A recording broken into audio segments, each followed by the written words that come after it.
After Berlin Woodwinds, which was a great success to us, and our cooperation we had on our custom sampling project we did last year at Teldex, Berlin Strings is the topic to be next. But for me it makes no sense to do the same concepts, the same ideas, the same articulations over and over again just in a new room with other musicians. I mean, we have to reinvent the concept behind string sampling. We have to understand what a violin section, for example, does when they play a phrase, how they perform the attacks, how they perform the transitions, or how they develop the vibrato. And that's the only chance we have to rise Berlin Strings to a next level of realism. Yeah, that's really the point. The basic quality of the samples we can record today, especially the orchestral samples, is really comparable to a live recording. But as I said, when it comes to the performance and the feeling and the context of music, there can be a lot done to make the MIDI mockups even better and more realistic. Yeah, indeed. For Berlin Strings, we have a great stage. Teldex is probably the best stage to record samples in it. And we have the great musicians from the Berlin orchestras, from the famous Berlin orchestras. But at the end, I'm sure the concept is the key. Yes, really. The concept of the library is the main thing, because the musicians themselves, they play whatever you want them to play. And you should know what they have to play.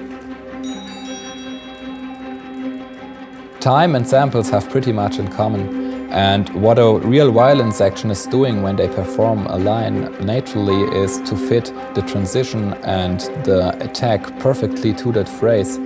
And that's something samples can't do for you, because a single sample is like a fixed performance, a snapshot of a performance. And we have to overcome exactly that limit with our concept. And that's why we introduced the adaptive legato concept with Berlin Woodwinds Expansion B, but for Berlin Strings we definitely have to extend that idea. The adaptive legato engine will have 3 different timing zones. The first zone is the slurred expressive zone, so when you play slower moves, not only the transitions should be more slurred. The strings use that time to breathe and to use the transition for expression. Then, when you perform a few quicker notes, the second zone will be triggered and the violins react more agile, more fast, and the attacks will get more defined. And for very fast playing, the run zone will be activated. Now, the faster you play, the more you can recognize the blur intonation, but that's a fluid process, like in reality. And everything between these 3 zones will be fluid as well, so the settings will be morphed between each other. That means, all in all, our concept includes adaptive legato transitions, adaptive intonation, and adaptive attacks. And everything depends on what you play and what you perform. So, to be able to do this, we really have to record all these kinds of different sample performances and expressions we can get out of a string section, instead of simply trying to fake this afterwards in the post-production. Yeah, indeed. And our main goal is to create a legato patch which reacts similar, expressive, agile and naturally like a real string section. The more definition we lose, the less expressive the string sounds will sound later in the virtual instrument. And losing definition is an easy game by just having 2 big section sizes, or by just having too many dynamic layers which are crossfadeable later, or if you have crossfadeable vibrato layers, or you just play a full chord with the whole section. Yeah, true. That's obviously why we decided to use smaller string sections. For example, we will record 8 first violins or 5 cellos. Yes, and that's the perfect size, because if we go smaller, the sound will be more like a chamber orchestra.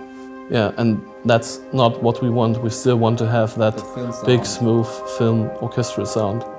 And we also want to record the concert master of the first violins separately within the section, so that the user will be able to dial this microphone in to create a kind of first chair additional layer to his melody. And that's really something new. I missed that before in my other strings in my template, and that's a great idea. I believe the perfect way is to find a balance between real recorded and controllable expressions later. Yeah, absolutely, because if everything is recorded and fixed, you're not able to change this performance. Indeed, and if yeah. you only have layers to control for yourself, it might not sound as realistic as if we have multiple expressions available. So, for example, for me, the main important sound or sample of a string library are the sustains. Indeed, yes.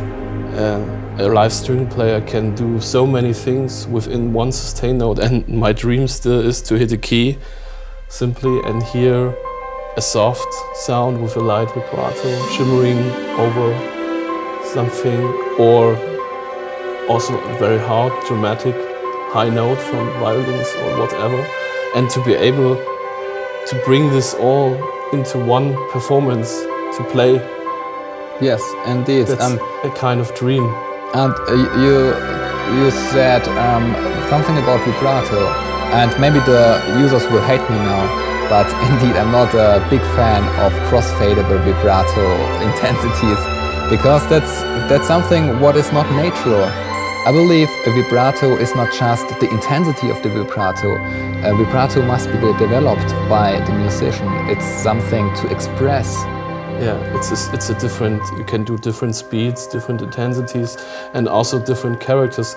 We also want to record our samples, the sustains and also short samples, with a special musical context in mind. We can tell the musicians, because if we simply say we need a medium vibrato on mezzo forte, yes, they play a medium vibrato on mezzo forte. But if we tell them we want to have a kind of dramatic or a kind of magical or a kind of idyllic sound, they are also able to play this.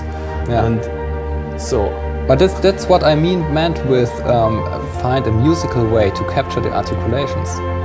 And I think that combined with the new concept of the adaptive legato is the perfect way for Berlin strings and the perfect concept for Berlin strings.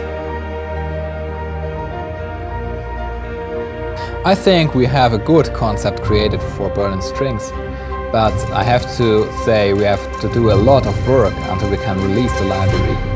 I'm looking forward to it. Me too.